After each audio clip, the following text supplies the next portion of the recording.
Welcome back to Every Third House by Margery Frisbie, the 17th and final chapter.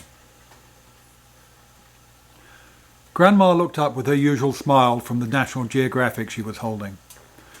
"I thought those were soybeans growing up at the Lutheran home," she greeted Tracy. "I must be right. It says here that half the world's soybeans come from the United States. Illinois is the largest soybean producing state."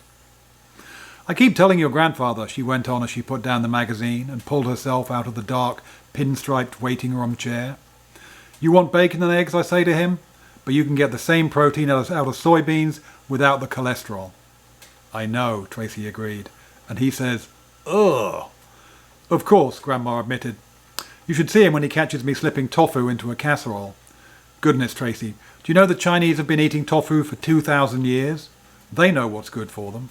They'd have starved long ago without soybeans." Abruptly, she changed the subject. "How is your mother?" "Okay." By this time they'd found their car and Grandma was carefully backing out, making sure there was no car coming up behind. "Parking lots are dangerous," she reminded Tracy. "I always worry when Jim and I come out of your church on Sunday with all those people hightailing it home." Tracy settled back against the seat, grateful that she didn't have to describe her mother's condition. She felt better about it, but she really didn't have anything concrete to go on. "Do you actually like tofu?" she asked her grandmother.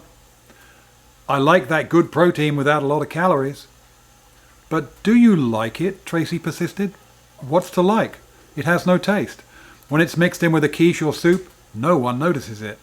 Jim would never complain if he didn't see the cartons around. I must remember that." Tracy congratulated herself. She intended to stick to tofu talk all the way home. But her grandmother surprised her. After she'd negotiated the Kirchhoff intersection, she asked Tracy, "What does okay mean?"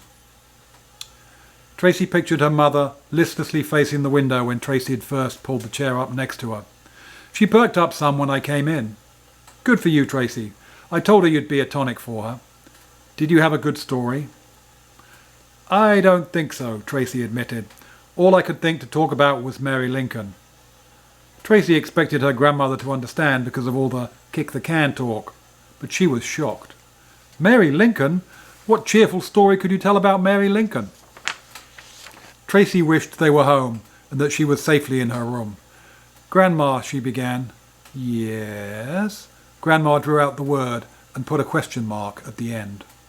"Grandma, I don't think I'm good at cheerful stories." Tracy's grandmother pursed her lips slightly, but Tracy couldn't help it. "It's been a long weekend," she excused herself, sorry that she couldn't be more upbeat. Grandpa was at the head of the steps, signalling, when Grandma pulled in the driveway. "I saw you coming," he called. "Someone on the phone for you." Tracy lifted the receiver off the side of the stove where Grandpa had balanced it. She wiggled the cord around the sink and into the dining room before she said, "Hello." "Hi, it was Jan. Your grandfather said you were visiting your mother. How is she?" Tracy found it easier to tell Jan than her grandmother. "I think she's better. I think we're both better." "You? You were sick?" "I didn't feel too well yesterday morning." "Yeah, I wondered about that." Mrs. Embry hung around for a while and talked to Grandma. "She's okay," Jan said. "Well, I wanted to make sure you were okay before we left. I wish you were going." "That would be fun," Tracy agreed, "but I've got lots to do here." "See you then." Tracy leaned against the wall, phone in hand, until a raspy voice suggested she could hang up if she wanted to make another call. "Doesn't sound that good," she heard Grandpa saying as she rounded the sink and hung up the receiver. The phone rang immediately. "Maybe that nice young man," Tracy heard Grandma say as Tracy answered. "Abraham Lincoln here," a familiar voice announced.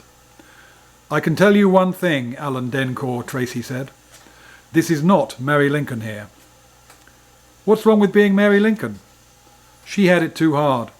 I couldn't take it." "Did she like to dance?" "She was the belle of Springfield. She loved balls." "Did she like ball gowns?" "I'm afraid she did. That was her trouble." "Trouble?" Alan waited the length of a heartbeat. "That reminds me. Are you all right now?" "I thought that might be why you were calling," Tracy felt she was climbing a steep cliff, threatened by a fall into a crevasse. Well, that. And to find out if you'd like to put on your ball gown and go to prom with me. Tracy was suddenly at the summit, safely away from the precipitous decline. She held her breath. I don't know what to say. Are you being shy like Mary Lincoln? Tracy smiled at the incongruity. She wasn't shy. She was pushy, actually. Well, would you? Oh, Alan, I would love to. Love to what? Grandma repeated, with an arch look at Grandpa. It was Tracy who answered. Alan just asked me to prom. Grandma nodded approvingly at her husband to make sure he understood the importance of the report. A good thing too, don't you think so, Jim? Get you out of all of those books you've always got your nose stuck into? I'm pretty much finished with Mary Lincoln now, Tracy told her grandmother, realising as she said it, it was true. And Robert Lincoln? We've heard a great deal about him. And Robert Lincoln, Tracy assured her grandmother. Grandpa pulled the hand-painted orange sunflower cookie plate a little closer. No, Jim, Grandma reproved him gently. It's getting close to dinner.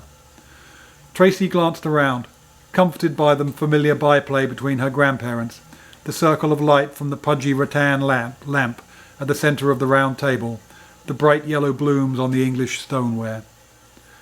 It was nice of you guys to come, she said, realising she had taken her grandparents' appearance for granted until this moment. We'd do anything to help you and Dorothy, Grandma stated simply. Grandpa nodded his head and tried for his half-smile. Tracy was surprised that Grandma could choose to shadow this rare moment of intimacy with an expression of unease. Tell me, Tracy, Grandma paced her words. It's been hard for us not to see Dorothy. Do you think she'll be better? Tracy hesitated, not willing to dissolve the haven they'd created in that familiar room where she'd so often felt alone. Then suddenly, their concern was as reassuring as her mother's hand stroking her hair an hour before. She didn't have to fret about the circle being broken. Don't worry, Tracy told her grandparents. Everything is going to be all right. Thanks for listening. Have a good night.